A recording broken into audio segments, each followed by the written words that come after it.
Okay, I appreciate everyone showing up tonight. I'll pass it off to Dave. Okay, what I'm going to go through is brief introduction, a few PowerPoint slides, and mostly, generalities that a lot of you have probably already heard before. But then what I'll talk about is my experience with the 2017 eclipse using Eclipse Orchestrator to automate the photography. Let's see if I can bring up this slide. And I'm going to share my screen. Moment.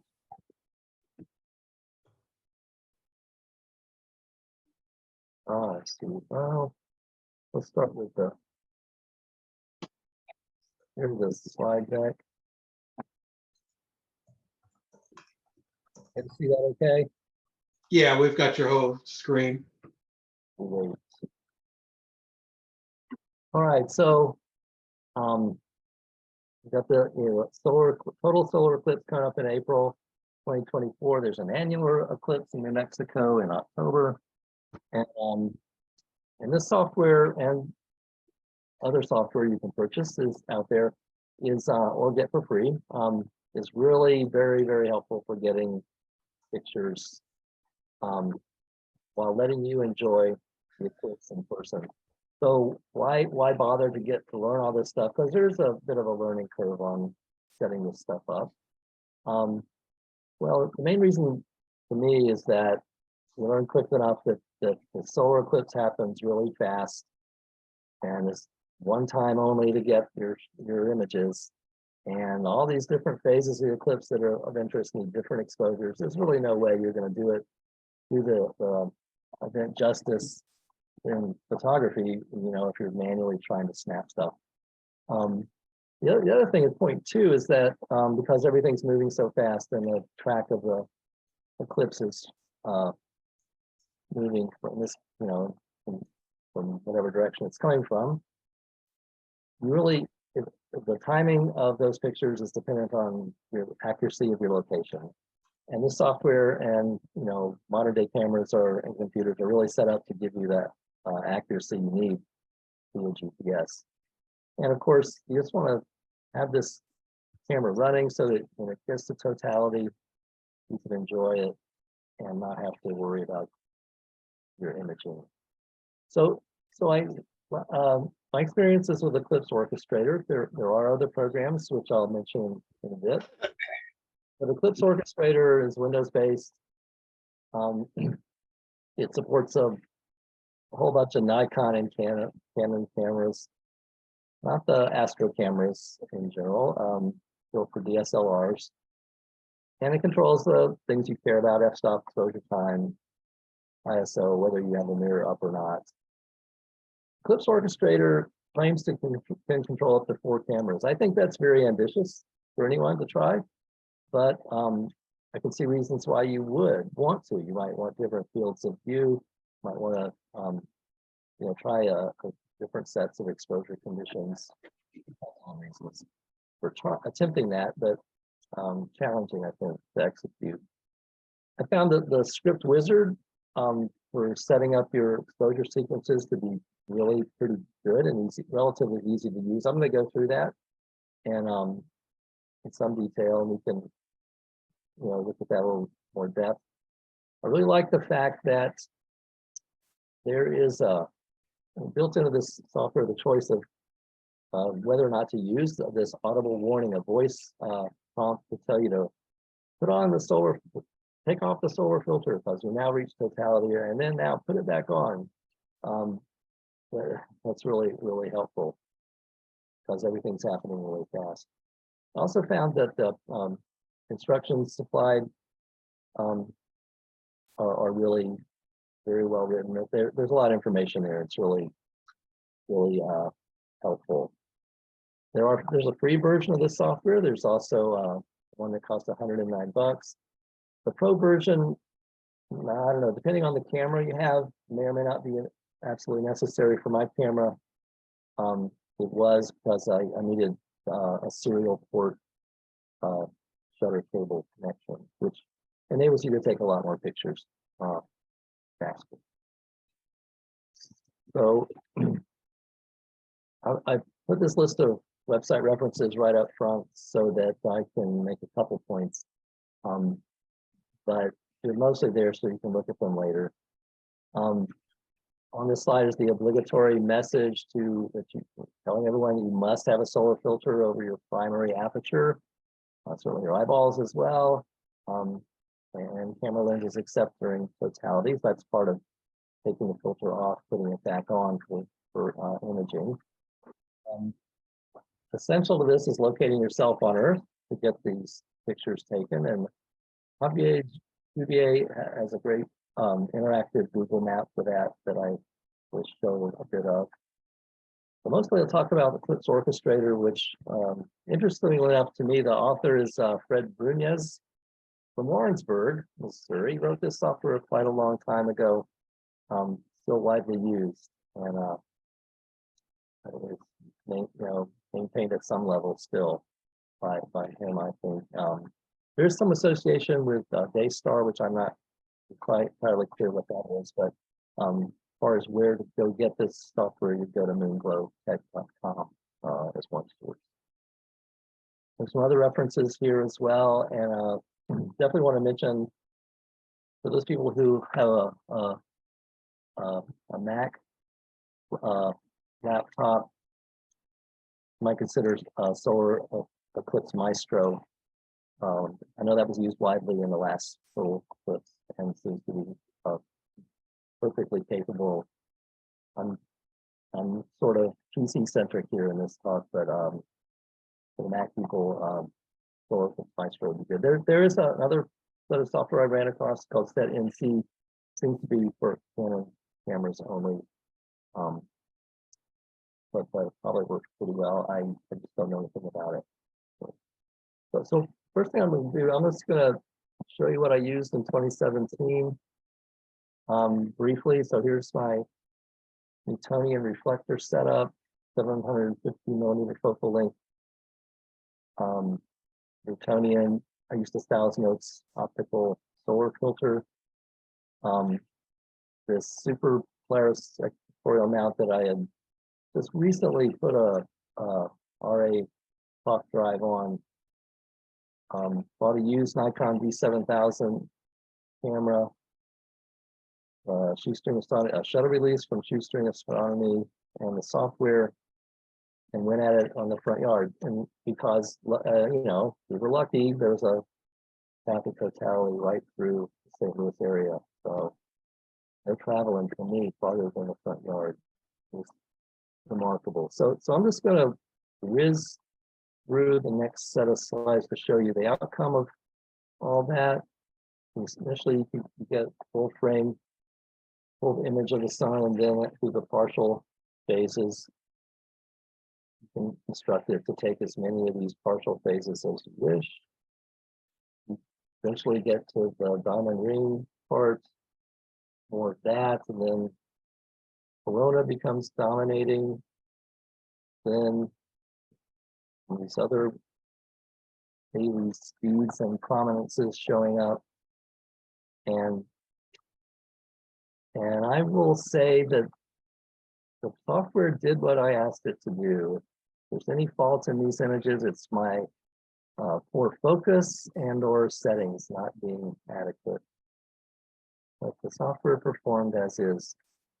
The other thing to mention is that the software just has nothing to say about your mount. Has no control over the mount, so you have to take care of tracking accuracy and stability of that and everything elsewhere. But before we get into a live demo look at the software, I had to put this slide in here just to summarize a lot of experience here that you can find similar advice in many sources, and it all says similar things. But First thing is that I encourage anyone wanting to do this to use some sort of automation. The important point is to decide what your field of view you want to be. So if you want to be sure to capture the entire corona sphere, then it's pretty wide. So you might need as many as 4 or 5 solar diameters to get it all. If you want to focus in on the limb of the sun and perhaps capture a better detail on a prominence, some other features, then you could do that as well. A lot of cameras have a live view feature, which is probably the best way to make sure you're in good focus. Point number 4, we'll go through some of this live, but as far as setting up the script and making sure it's going to work on Eclipse Day, you can do a lot of good just sitting indoors, as I was the last couple of days, pointing the camera at a lamp and making sure that you do get variation in exposure. Make sure the camera is firing and saving your data. Then you can move it outside on the mount, and you're going to test other important things like, do I have enough camera memory? Is my battery's okay? Computer's okay? The mount's tracking, etc.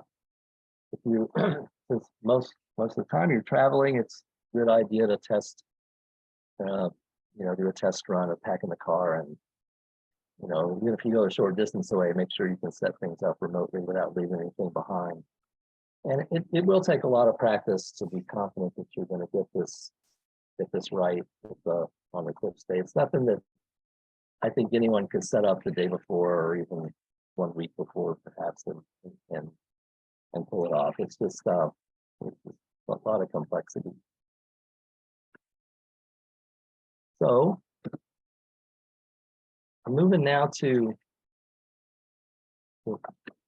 just show this reference to the Google interactive Google map from PBA's website. And the reason for concentrate on this right away is that the first thing you have to enter in the Eclipse Orchestrator software is your location in a lot of detail. So I went to that site and poked around local locations and found a city park in Poplar Bluff, Poplar Bluff is about as close to the center line of this event as you would imagine being. And it's got a beautiful map of the city, and you can pick where you want to be. And then this little this box pops up, which I'm going to expand here, which has a wealth of detail here about your location and when and where, when all these events are going to occur. But most important thing on this, for purposes of Eclipse Orchestrator, is the location, the latitude and longitude. So those have to be entered early on into the program so that it knows where you are, so that it knows the timing of when to start the imaging. So unless there's big questions about that stuff immediately, I'm just going to make an attempt to open the program and go through the initial setup. So any questions first? Okay. No. So hide that.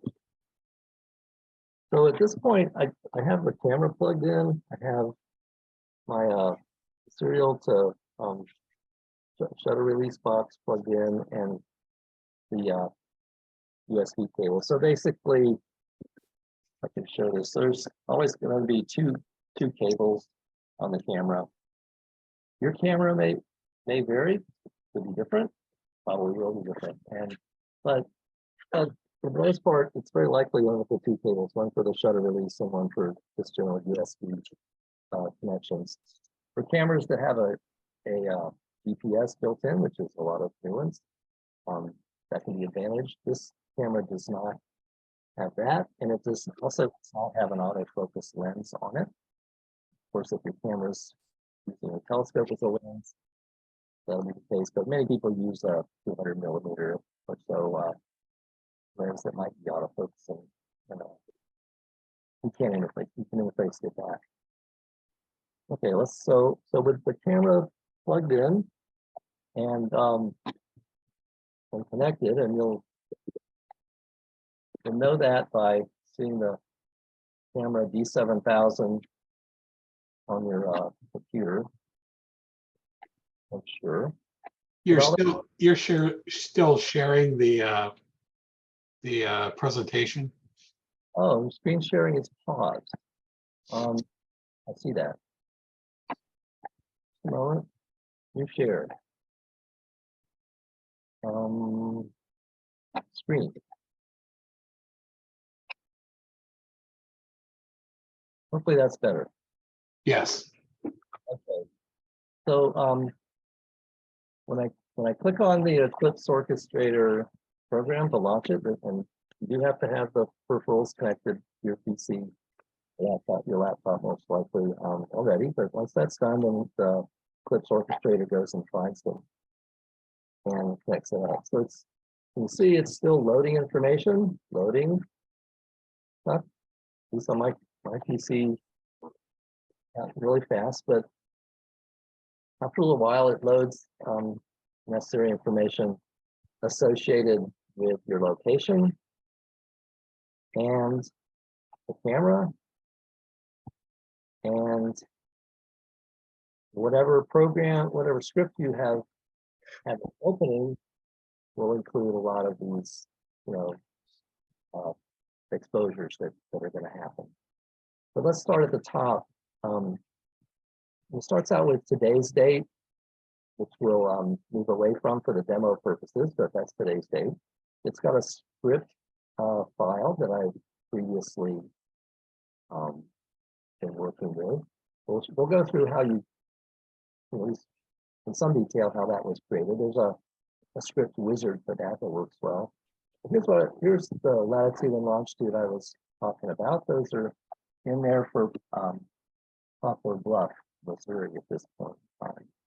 And also the altitude of that place.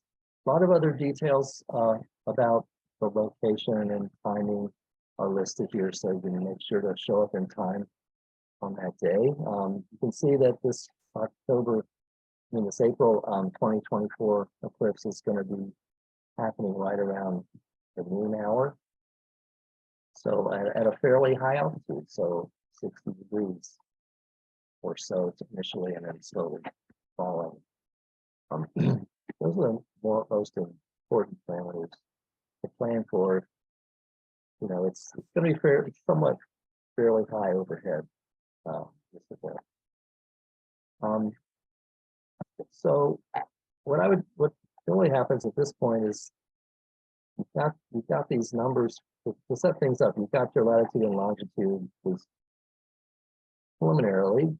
Let's say you were planning to go to Poplar Bluff. You would, so at this point, open up the script wizard and ask you to choose which eclipse you want to do. Well, most of these have already passed, but it does have the annular one in October in New Mexico or wherever else that can be. And then this one, so April 8th, 2024. Since you've already plugged your camera in, or maybe multiple cameras, it's you choose one of them. I only have the one. And here's the latitude and longitude, but you enter that via this screen, modify position, and I suppose if you have a GPS connected, it could be a Garmin unit or something like that, but typically these days it's your cell phone or the camera. Here's where you enter latitude and longitude. So an important feature here is that you can see it grabs the degrees pretty readily, but then it expresses minutes and seconds as decimal minutes too. On the interactive Google page, those those numbers are listed as degrees and seconds. You could do the math yourself and figure out what those are for decimal minutes, or yeah, decimal minutes, but you could also enter them as minutes in a space and a number of seconds directly from that Google Map information. So that could save you some. So you click OK on that. Your latitude and longitude are in place. Click Next, and you come up with some preferences that you may want to edit later. I'm not certain what the default values are, but I think I don't see a place to reset the default values. I think it displays whatever you had last editing. But I'll point out a couple that are important. I would want to always allow deviations in f-stop and ISO. And I don't see any reason really for this purpose to do anything but other like raw file data, JPEGs or raw plus JPEGs. I don't know. I don't see why you would want to waste camera download time and write time, you know, with raw files plus JPEGs. Maybe there's a reason. Maybe if everything's working really fast on the camera, you can do both. But I'm just going to stick with raw files. But I want to point out the next parameter here, this minimum spacing between exposures. That's kind of an important one. If this is too long, then it delays when you can, it delays the interval between pictures. So you want this to be as low as possible, but maybe it can't be too low. From my experience, from my setup here, and maybe it's camera specific, this needs to be a little lower, 0.20. And I'll show you one way to judge whether that's the right spacing in a minute. And here's the place where you enable or disable voice prompts. I guess I can imagine there's some situations where you might not want this thing talking to you. If we don't have it prompting you to take the filter off and then put it back on, then you're going to have to deal with that yourself. And I like having it. Yeah, that we did too. Okay, so then with those set, let's go to next. And what you get is a nice table of the different phases of the eclipse that are of interest to people. Gets on it, get some baseline pictures of the sun before the event. It runs off multiple images there. The first contact point, I think probably because the timing is a little uncertain, we want to make sure you grab that. Partial phases, the variation of how frequently to do it. I've set it up here for 5% of the time span.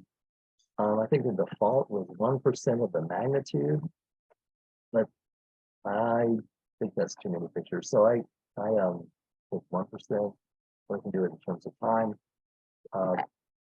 This is going to give me about 20 pictures of phases. Partial occluding of the sun with the filter on. Okay, so then goes to the other parts of the event. Diamond ring showing up Bailey's Keys, which is the sun speaking through the moons on mountains. Most of the time though is spent on the corona, and you can choose how much to bracket that with some of these parameters and how many f-stops to change along the way. And you can edit this all later, of course. Earthshine is an interesting one in that we're right about in the maximum of the eclipse. It will throw in with this Earthshine a long exposure. It'll blow out some things, but it will use essentially a nice background of stars and the Earth's light reflecting off of the moon. So we're already at finish. So if you finish, it saves all that and pops up a list of the different events that are going to be imaged. But you can't, this is just a display screen. You can't do any editing here. You can't do much with this except look, and you can't even scroll down farther. So pretty quickly you want to move on to some of the other tools. And the best one of those for me, at least initially, to look at is this thing called Visualizer. So the script visualizer is a way to get an overview of how many pictures, when it's going to take pictures in a nice pictorial way. So most of the action is around the totality events, of course. This orange part before and after that is imaging those partial phases, partial occlusion. But to take a look at the business end of photography, you kind of move over to the middle and zoom in. And what you see is an expanded view of all those bracketing of f-stop and exposure. I guess in this case it's exposure time. Bracketing that in the and you can let's zoom back out again. So you can move along all the different photos you're going to take by clicking on next photo. This is going to move through the whole list, starting from wherever you place this slide bar. If you're over at the beginning, you're looking at an eclipse time, etc. And it moves through the list. So you get to the partial phase. Click through there. Okay. And then you get to these announcements. Here are the voice prompts. Zoom in, and well, put out that we went a little too far. This blue line represents what the image that's being taken and displayed here at that time. And move back to these photos and expand this a little bit and explain these colors. Okay. So they try to, the program uses a color code here to talk about the different phases a bit. The orange are the partial phases. That green color is the diamond ring settings. Yellow daily speed settings, which kind of overlap. You can see I'm not taking too pictures in that region. I could expand that and take more. Okay, that's kind of why that's there. So, and why this image is so useful is that you zoom in, you can see based on those little black marks how many pictures are being taken in each event. A little more. Okay, kind of a little bit. So a couple of things. You can look at the colors and you can look at, see that you've got, in this case, 4 images, 4 images taken from this red region, which concentrates on prominences. Those can be edited later. But what I want to point out is that I probably do want to edit those without a little bit, because you can see I've taken 4 pictures here at this point, and then there's this big gap. This is a gap of about 1.5 minutes at this point, and no pictures being taken. So that's a waste. I mean, I think you should be taking something there rather than just waiting. And I'll certainly expand that. You can add more images here in various ways. of editing. But let's expand this a little bit more to point out show you a really important point. And zoom in, and hope you can see these. There's a dot which represents the exposure or exposure time, followed by a red line. Well, the red line following the dot is the recycle time for your camera. And if that recycle time, that red trailing red streak is too long, as it appears to be here, if it extends over as far as the next exposure, then it will not, the camera will not operate properly. And that's what I'm seeing with this image. Somehow I have things set at this point where the interval is too long. It needs to be shorter. So I'm gonna bring back out. You can see that you really do have to zoom way in to see that red line, but that's a really important editing feature. It's something that you would find as you were doing the testing. In that my camera makes all kinds of noises, but when I run through the script testing, but it doesn't produce any pictures. So you find that out, and then you have to go back and edit the camera settings. So let's say you want to edit the camera settings. You can do it a couple ways. This edit button produces this field. And I'm not sure this is the best place to do the editing. There's a lot of information, but it's not my favorite place to make changes. We cancel that. So the other option is to edit in Notepad. And get this in. Yes, so I'm saving this script here.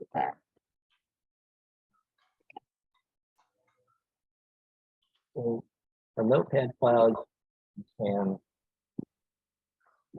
adjust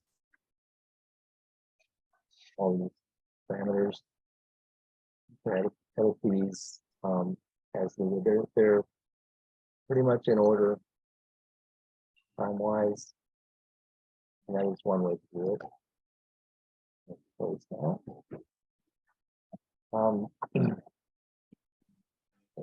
What I found is, for me anyway, going back to the script is perhaps the script wizard is really the easiest way to change things, like the time. But the other thing I need to point out is the hardware setup part, which factors into all of this. That's here, the hardware configuration.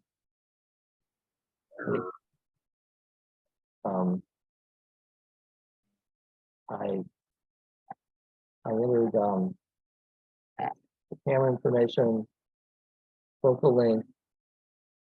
Now, the lens aperture in millimeters. Well, if I was using that plutonium, it's really 150 my effective lens aperture. So I don't know. I'm not sure how it got set to 8. That's something I did. I'm afraid, but it's the sort of thing that can really mess you up if you don't get it right.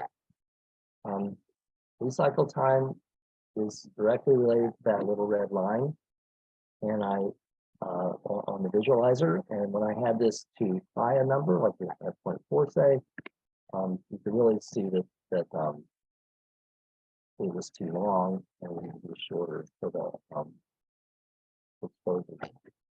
The other thing I wanted to mention is that list of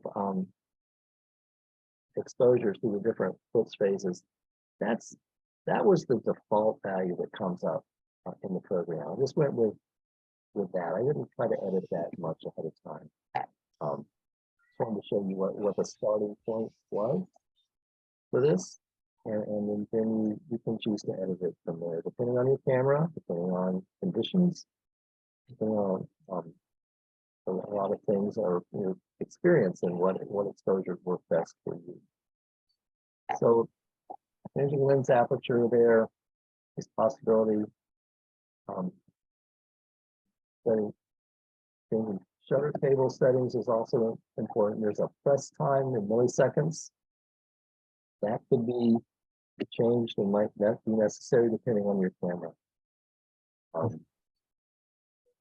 Important consideration. Some cameras have their own serial connection. Mine needed an adapter. But this is where you would find what type of serial cable you have, and this other parameter here. And I think that's all I need to say about that. So I'm not going to be able to change these settings here right now because it requires, well, I guess I could try closing the program and reopening it. There's some possibility that I have found ways to crash the program such that I had to restart my whole computer to get it to run. I don't want to do that today, but I just want to point that out that certainly is a possibility. The other, so it's when I click OK, it's going to give me a warning. You must restart the program for those hardware changes to take effect. Okay. I wanted to point out that when given a chance to the file save,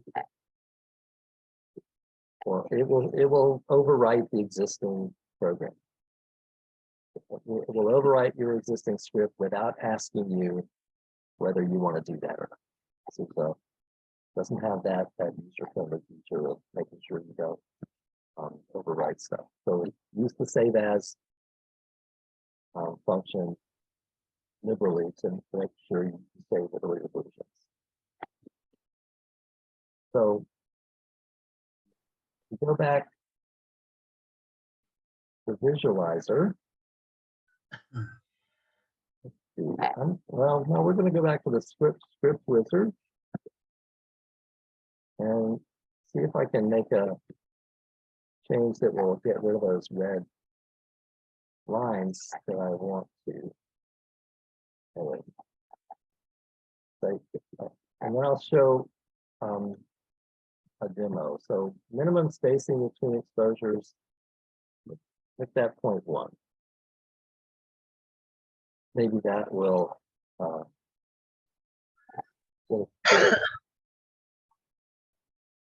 and leave that where it is. To change those settings. So here's the next important thing, and close to the end here of what I can really demonstrate. But you might ask, how do I test this? How do I make sure my camera is going to work or not? Well, it's pretty simple. It's not so obvious, but it's pretty simple. Once you have your script loaded, which looks like I haven't loaded it, so let's go File. Wish to save it? Yes. I'm going to save it as number 3.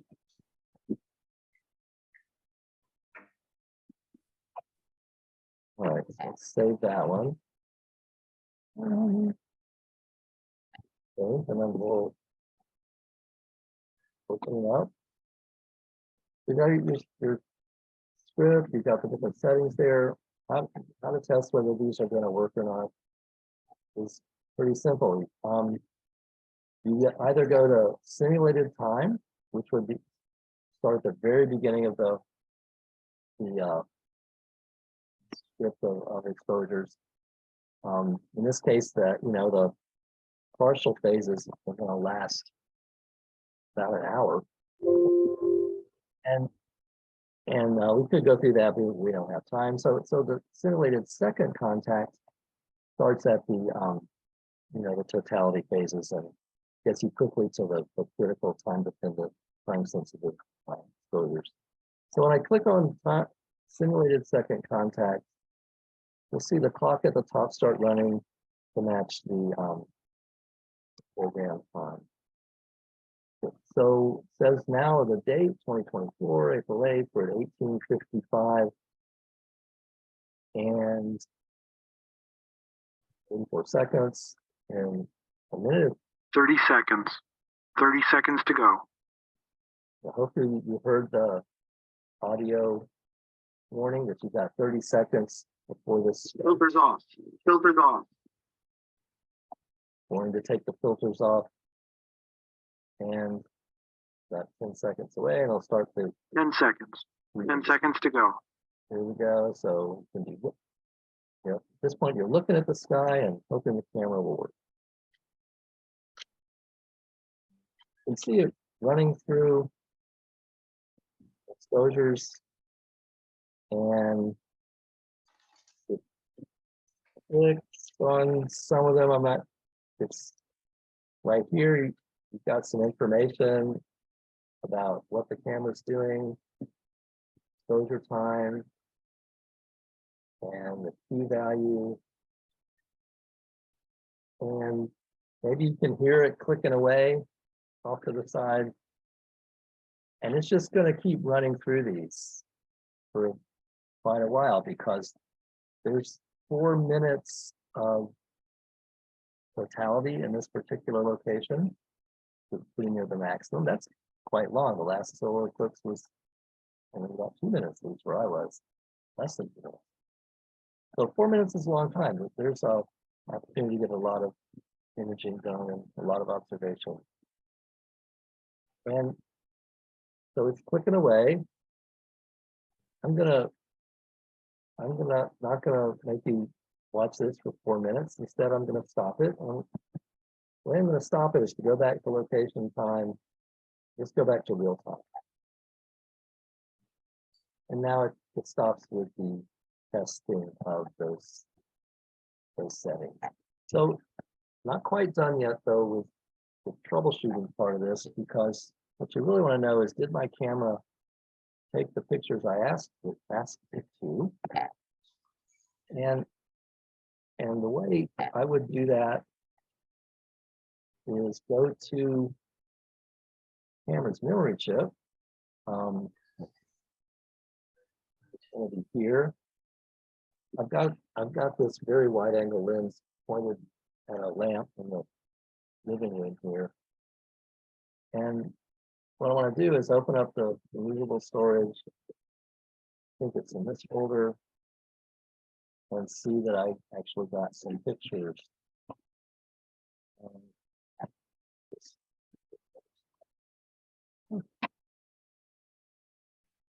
So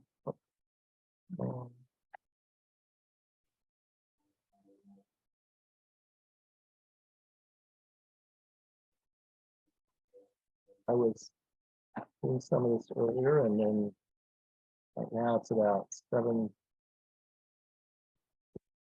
p.m.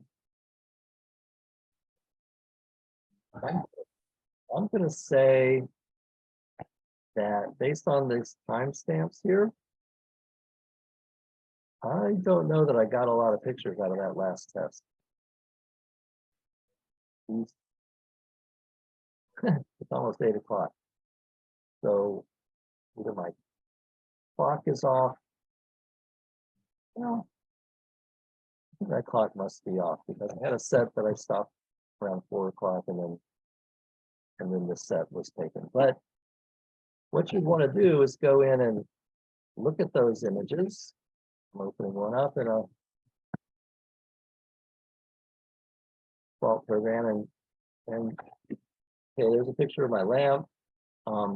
We want to go through each of these, at least several of them, and see that there was a variation in exposure time evident in the image.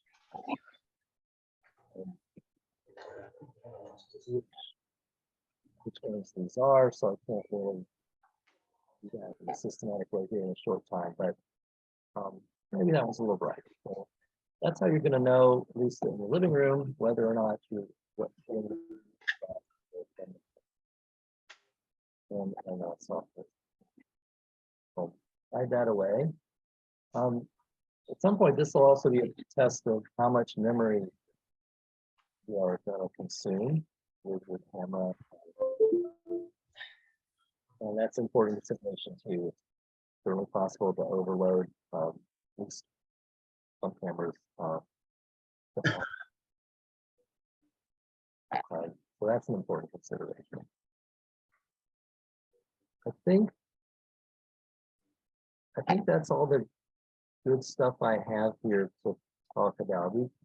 I could poke around with this more, or I can just open it up for questions, and we can decide on what else is of interest. And the other thing I'm going to say is that I know many of you listening have done this also in at least 6 years ago. So please chime in with your experience as well, so we can all learn from this. So that's all I have to say for now. Just we'll open up for questions. So I sent you a couple of chat messages, Dave, just so that when we got to this point, I could ask them. So that's what that flurry of messages was all about. One of the questions I have is, what version do you have of Orchestrator? Just a moment. So it's the Pro version, and it's called 3.8, and this was published 2019, June 16th, 2019. Okay, mine is 3.7, and it was 2017 0604. So he's only got one update. Well, okay, yeah, in 2019, right? Yes. So have you looked into updating the program, or okay? Well, that's a loaded question. Hold on a minute. So I did this. I used this back in 2017, and I actually bought 2 T6Ss because redundancy. You have one system and something breaks, you kind of SOL. So as long as Orchestrator can run 2 cameras, I got 2 cameras and I have 2 mounts, and I ran into a problem with one of the cameras, and it got out of sync. And I thought, shoot, okay, well that series of images are out, but the other one was still running. So I thought, okay, I hope this one doesn't die at the last minute, But when I got home and started processing the images, I found out that the camera that I thought had gotten out of sync and stopped running had actually picked back up sometime in the sequence. So Orchestrator was really, really good. And like you said, you covered really the highlights, which is get out there, set it up, run the sim, do that multiple times so that you've got everything and everything's working. And the suggestion about doing that run on the sun was a really good idea. I did not do that on a regular basis, but what that will help you understand, what that will help you determine, is what of your equipment needs to be protected from the sunlight, the heating. Right. A lot of people forget that they have cameras out there and stuff staring directly in the sun, and it needs to be shielded. And that's not part of Orchestrator, but in your bullet points, when you do this, in your bullet points, that would be something to. So doing it with the sun, actually going out when that eclipse is, when you want to start it the day of the eclipse, and then running that sequence from start to finish that day is invaluable. Yeah, and 6 years ago, it was in the middle of August. It was really pretty hot. It wasn't the hottest day in August I've ever experienced, but we were scrambling for shade and for shielding, to cover things up. In that previous, eclipse, I didn't practice nearly as much as I wanted to. Just didn't make the time for it, and was very nervous it was all going to fall apart. Right. And one thing, as you said, that the need to shade equipment and protect it from blazing heat blazing sunlight is really very real. If it's a cloudy day, where well, that's a shame. You want to plan for a hot, sunny day. And even though this will be in April, it could be hot in April, particularly if you're traveling down to Texas or Mexico is um, likely to have the clearest sky at that time of the year. But it could be really hot and anywhere. Figure it out. I want to calculate that because in April, now the 2000 eclipse, that was August, right? Yes. Okay. So the sun altitude in April in Texas in April is I think it's going to be as high, so I want to figure that out. What's the equivalent sun altitude? What's the date of the equivalent sun altitude from Missouri? And I think what we're going to find is that in Texas, it's going to be in April, it's going to be like June or July in Missouri. Because, it still takes the sun to come up on the altitude in Missouri after it's hit that altitude in Texas. You know what I mean? Well, so that's where that interactive Google map from Xavier will come in really handy, because you can zoom in on whatever location you want, and it'll pop up those parameters. I think in Texas, since this totality is moving from south towards the north, sun will be a little bit lower altitude, or farther south. That totality? I think so, but I haven't looked. That's Yeah, well, as I say, I want to look at the altitude because I got a bad feeling that even though it's April in Texas, it's going to feel like mid-July in Missouri, because the solar altitude in Texas is going to be higher for the exact same date than it is in Missouri. So if it's an altitude of 60 degrees in April, when does it get to 60 degrees in Missouri? I think that's like June or July. Yeah. So it's both affected by the season, the time of year, but also the time of day in which the solar altitude is real killer. Yeah, if you had to be looking straight overhead at the zenith, a lot of my mount doesn't tolerate that very well at all. So that is a consideration. And so about that delay between pictures and your parameters, that was incredibly good thing that he put in there, because when I first started running my tests, I found out that my cameras don't like to have the shutter pressed while they're saving the last image. And so what happened is I would have to take a shot and time how long it took to save that image. And that was my minimum delay. And when I found out, it was unacceptable, because I was doing bracketing and it was taking a whole lot of time to do just one set of brackets. And so I went to Creve Court Camera and I bought like a video camera, SD cards. So it was high capacity, high speed. And that knocked the save time. I found out what the minimum save time of the camera is for large files like that. But it let me do multiple brackets, low, what I think is right exposure, and then a fast exposure. And quite honestly, I didn't open it up wide enough, but I got the shots I wanted. But I also did a lot of bracketing. Because I had high capacity SD cards. I didn't conserve memory on those. I set up just, when you start the program, just let it go. And I wound up with a couple of thousand images on each camera by the time I was done. But, the problem is we had clouds. And so because I was bracketing as fast as I could, an image that looked great that had a cloud in front of it, well, because the next bracket was so close that I had this sequence, a GIF image of this cloud moving across. And because I didn't use the auto exposure, I just set my exposures to a fixed shutter speed. The one where the cloud went through was dimmer, but then as soon as the cloud passed, there was the shot correctly exposed without a cloud. And if I'd have been, just kind of like conserving memory, I might not have gotten it. I might have gotten the one with the cloud. instead of the one I wanted. So the message, the thing I learned was high capacity memory, and then just bracket the hell out of it. Absolutely. You got, one chance to get these pictures. Right. Yeah. The only way to, bracketing the exposures is what the software does for you that you absolutely could not do yourself. And yeah, clouds, thin clouds, stray clouds wandering through are trouble. But if you're clicking away, you're going to increase your chances anyway of getting something useful out of that.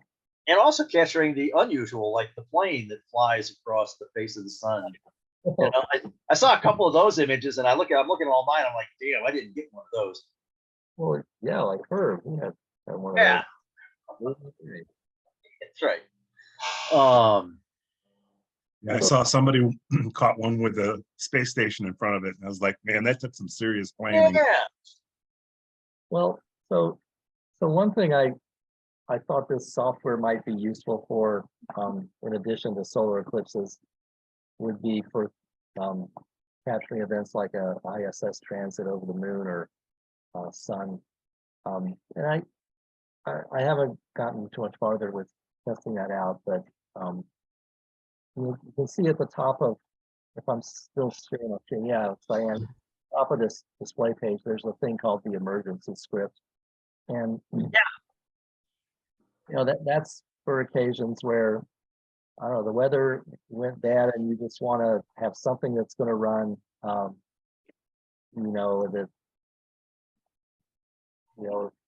at the last minute. And for some people that would be to concentrate on bracketing the corona, perhaps, but it could be so that you get some images, in the event of a hardware failure, like that. But the advice of Fred, who wrote this, who wrote the software, is that once you get to about 5 minutes from the totality part of the show, that's just to sit back and let it happen or not happen. Oh yeah. That you can just enjoy it, because otherwise you just get too stressed out. I don't. I mean, I think the idea of having multiple cameras running is interesting, but I would for sure test that out aggressively to make sure everything was okay ahead of time. And remembering that if you have multiple cameras, then you've got multiple solar filters to get on and off of there as well. That's going to be hard. Just for one person, maybe if you had a team working at it, it would be better. But that you have about 10 or 15 seconds to make that happen, to go from filtered to non-filtered state.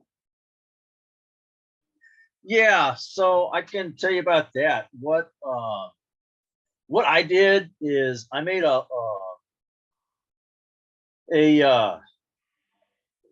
got pictures of it somewhere, and I can probably post those. I made a little thing for the scope that held the solar filter, and then I had a little small piece of bungee cord. So what I could do is, as soon as it was time to drop the filter, I just pulled off a little clip. And that just, the filter flipped off. And then right at that time, the camera switched to a fast shutter speed because, there's no longer a filter on there. And then when everything was over, you get about let's go back and look at it, but I think you get about a 30-second window where after it comes out of eclipse, where you won't do any damage to your sensor if you let it go any longer than that. So you got like 30 seconds when it's done to put that back on, put the filter back on. But because it's hinged, it just flips up. And this time around, I would probably make a magnetic kind of thing. Anyway, that's a DIY approach. And then the thing about it was I got out before dark, before sunup, so I could get everything aligned, the mounts aligned. And then it became a case of what you do on one mount, you do on a second mount. And because I had two laptops, can I share the screen? If I unshare this one, you can. Okay. do this because there's a problem with sunlight. It gets into everything. How do they do this? How do I share the screen here? I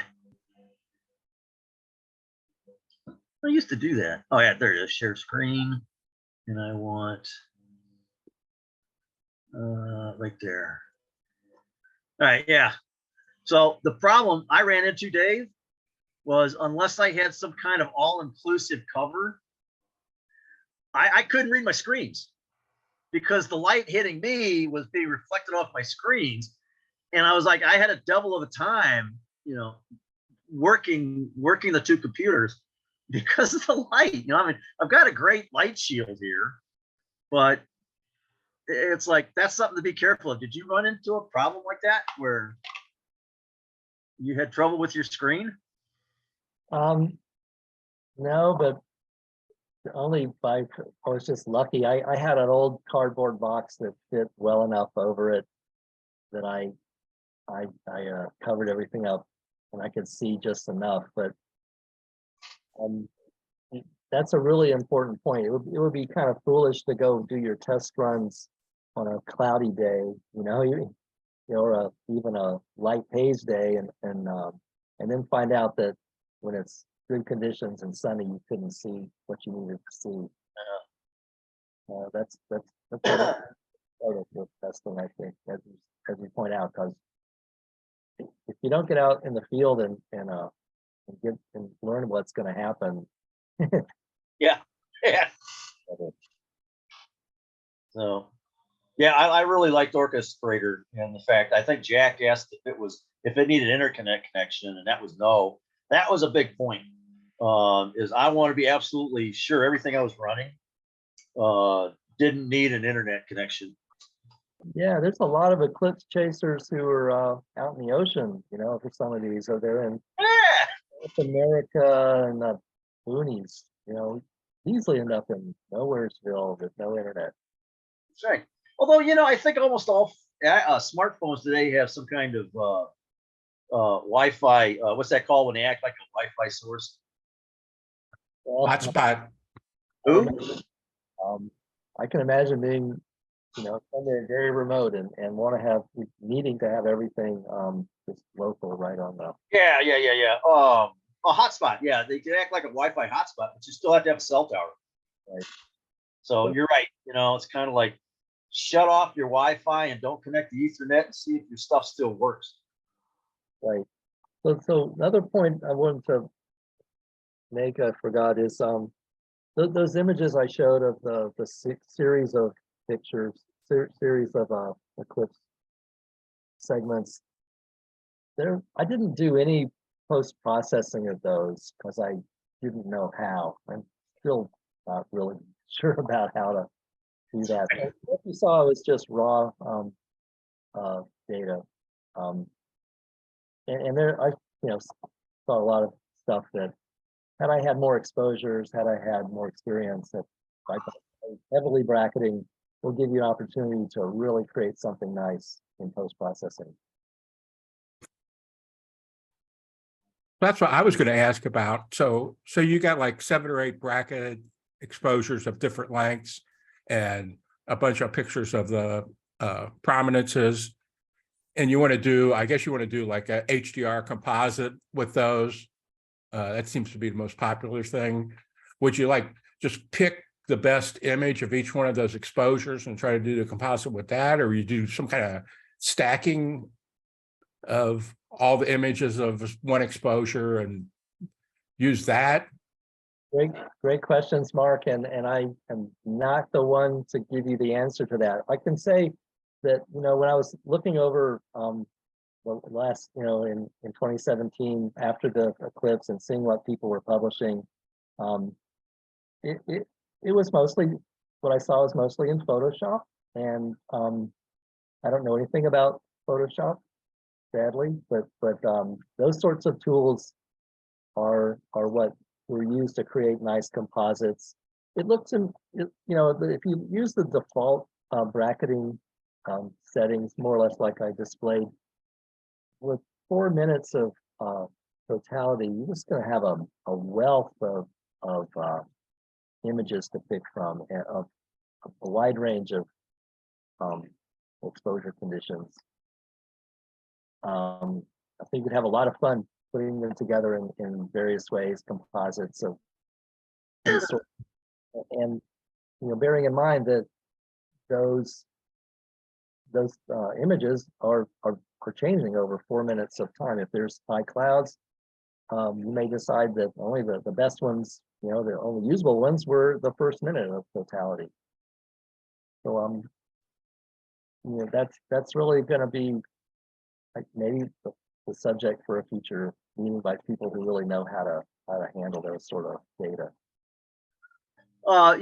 So about that bracketing for HDR, I did that. I used some of my bracketed images to get, and you can see here, I got some, low exposure, high exposure rates.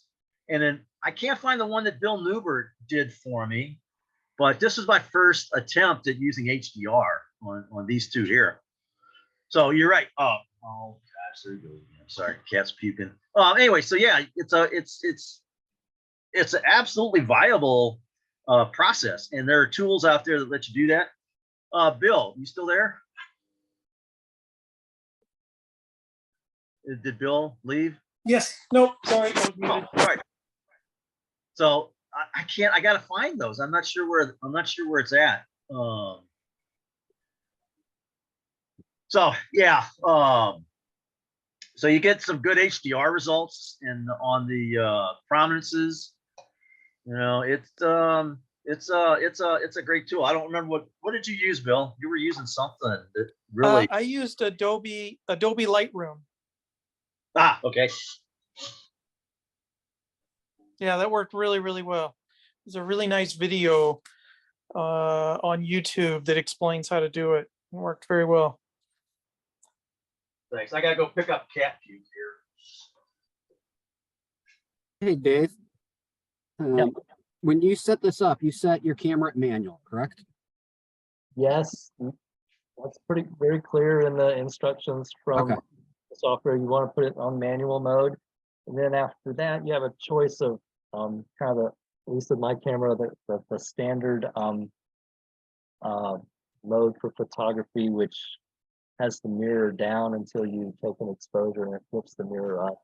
But supposedly, I can see some advantage to, in addition to manual, setting it manual, also doing a mirror lockup setting, reduce some of the vibrations and whatnot. But that's the main thing. Put it on manual and turn off all the auto. If there's an auto power off, Oh yeah. turn that off. Has anybody done any imaging using like a guide camera? Ooh. Ask that question again. Has anybody done any, I mean, assuming filters in place, right? But has anybody done any imaging with, of an eclipse using your guide camera? There'd be no difference using a guide camera versus any other ZWO camera, assuming you get a large enough field of view to get the sun. Yeah. And you can shoot video. Here's something you got to be aware of, though, Herb. If you want to use the guide camera to get images of prominences, you want high resolution color, because prominences, during a pull-up, you're not going to get color anyway because you're going to have a filter in front of it. Dude, listen to what I'm saying. The prominence is at totality. You pull the filter off because at that point you can see the corona. And I'm following you. Okay. And then you can also, and if I can pull this up, let me share this. I don't know if I can get that because I'm on a stupid. Yeah, I was just thinking that, if I'm going to have a telescope out there, I'm going to have a guide camera on it. So there's two cameras right there that. Actually, probably you don't want to do that. What you want to probably do is go with a minimum amount of equipment that you need to do the job. Seriously. The more equipment you put on, the more points of failure you get. If you can keep it as simple as possible, Yes. Your chances of But at the- success, At the same time, trust me, I had a by simple having kit. more, I could have a higher chance of failure. You know, again, you know, the keep it simple, stupid has been validated on more than one occasion. So anyway, but what I'm saying is, I got a really good picture of a prominence, and the subtleties in the color were just, I was like, holy cow. So yeah, you could use a guide camera if you're doing monochrome. I don't know. Have you got a full color guide camera? I got equipment out my ass. It'd be interesting to try that. It'll be a wide in field though. preparation, but my first reaction is guide camera would not be a great choice because it, as Steve mentioned, the field of view is so narrow. Really? That Not enough resolution either. Yeah, That's the point I was thinking. Yeah. and they don't tend to have a uniform imaging plane like gain because they don't need to. I don't know. My imaging cameras are pretty low quality. The other thing is the guide scope is not very well corrected usually because they don't need to be. But I don't know. Interesting. In 2017, I just mounted the DLSR on the scope instead of the guide scope, and I was able to image through the scope and then image through the DSLR. Yeah. That's another one I want to try is add. Yeah, I was thinking that too. That's a good point, Mark. If you put a piggyback on, and then on the piggyback camera, you could just hook up an intervalometer, so you're not adding any extra load onto your PC. That's right. Back to your point of Grant about keeping it simple. Right. You don't want to have 17 things hooked up to your PC and then the PC crashes because of something, Dude, I got a backup plan too. I got 10 thumbs up here on both hands. That's exactly right. Well, I was using the DLSR as the main camera to document it because the scope was a 6-inch SET and it was like, oh yeah, the moon, the sun was just huge in it, but it was good for getting close-up shots with occasionally. Well, and quite honestly, what I used an 80mm ED so I could get a almost full frame view of the sun. It almost, it's like 3/4 a frame. So I managed to get the entire corona. The other one I used was a 70mm f5, which gave me about 3 solar widths around the frame. And so that gave me the extent of the frame. I really wanted to be able to get Arcturus in there because Arcturus was supposed to be visible during totality. And I've got some images. I could probably, they didn't show up. It didn't show up. And I bet if I post-processed it better now that I know more about what I'm doing, I'll bet I got. You mean Regulus, I think, right? Regulus, yeah. Sorry. Yeah, Regulus. I wanted to see if I could get stars in the background during totality. And I don't think I bracketed it enough, but again, that was 5 years ago and I didn't know squat about this. Yeah, your images, Grant, were fantastic with that scope. I was super impressed.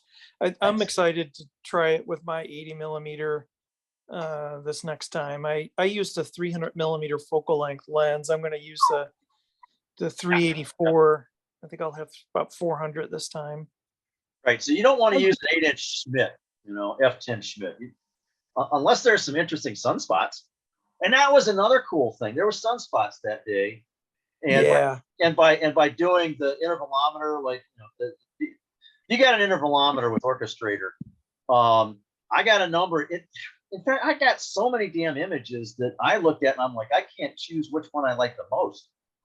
And then I had the sunspots where the moon was just going across the sunspot field, and the camera had enough resolution I could actually crop the image just to the sunspots to still get good detail.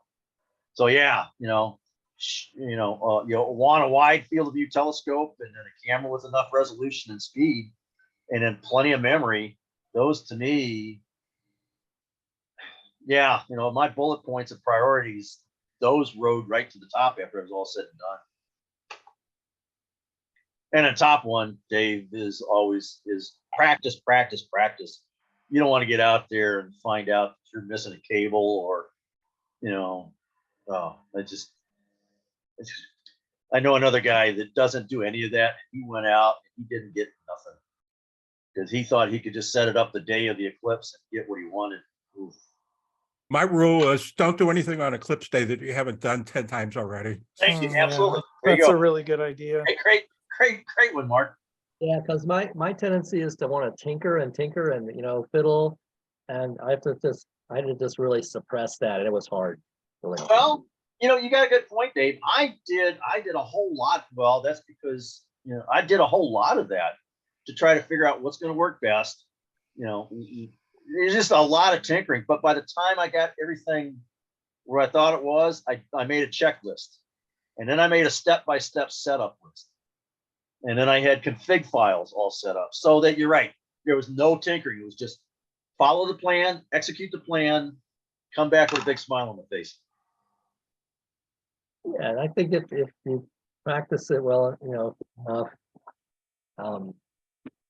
things will reproduce when they have to. But And many the other, failures. and the other thing was, like I said, I had one camera got out of sync and it looked like it just stopped working.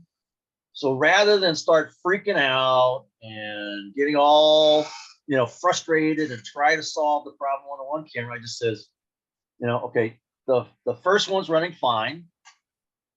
That's the point. 2 is 1, 1 is none. So I let the other one go. I didn't touch it. I didn't try to troubleshoot it. I enjoyed the day. I enjoyed the eclipse. And when I got back and I downloaded images, I lost about 20 minutes of exposures, but it got back in sync. And that's when I got, some other really good shots. So resist the temptation to troubleshoot unless you only have one system. Yeah, I think, I've got 2 telescopes now, and I may have to try to figure out how to use both of them. But if using both of them, one might be for a wide field of view, and one might be to zoom in and hope to catch some prominences or some other daily beads or things at the edge. Really try to zoom in on that as one possibility for an excuse to use 2 cameras, 2 systems. The other point I wanted to make, though, is that when I did this, I didn't have what you'd call great polar alignment of this equatorial mount when I did it, because I never do. I just sort of set it up with a compass pointed to north, and then adjusted things just enough so that I only had to do minor tweaks of the declination knob to keep things in view. And as long as it'll stay in the field of view for the heart of the eclipse, say 4 or 6 minutes, you're good to go. You don't have to have perfect alignment to get this done. Yeah, good point. I did a polar alignment, but I still had a little bit of drift. And with the live view on your camera, it's real easy to tweak that. That was, you're right. So I did kind of violate my first rule there, which is I did do a little tweaking, but that was only just to, look at where the image was in the frame and then just kind of tweak it back into the center. Yeah, the live view feature on the camera is really a great thing for this.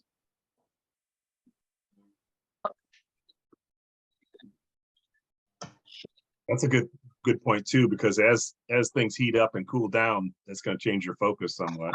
Yeah, you're right. Thanks for reminding me about that. I did see that. I'm like, I did notice I was a little bit fuzzy in the sunspots. Man, those things were a lifesaver. Because I refocused on the sunspots, and I thought I must have bumped something. Thank you. I just put chat a URL now for you do definitely on weekends for the eclipses that are coming up. There's the URL is to the website. You would go through to find out what you need to do. For the one in October, there are 2 different certificates. There's a silver that you do on that particular day, and then there's a gold.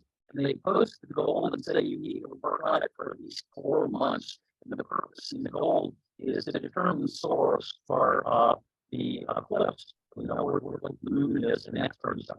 And I would say certain of us, and I think Nikki, Bill, And I think, maybe me and maybe Dan might be interested in the physics behind that. Dan's got the page up here. But if you read that, it says right now, certificate only, and that would be because the pin would need to be per. I like that word. Approved at next L time. I think that's going to be in August, and so they would probably let you know if there's that. It's fun. And there's a eclipse part here. Has the times for C1, 2, 3, and 4. And those are the things you need to report for the silver level. And like I said, for the gold level, you gotta go to that page. You gotta do some more reading.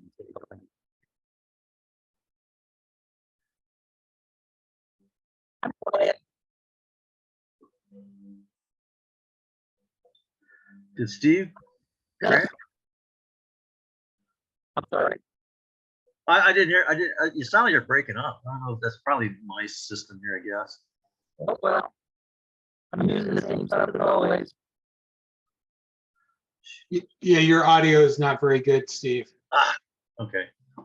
Then I was back to that again. Thanks for the heads up on the Astro League.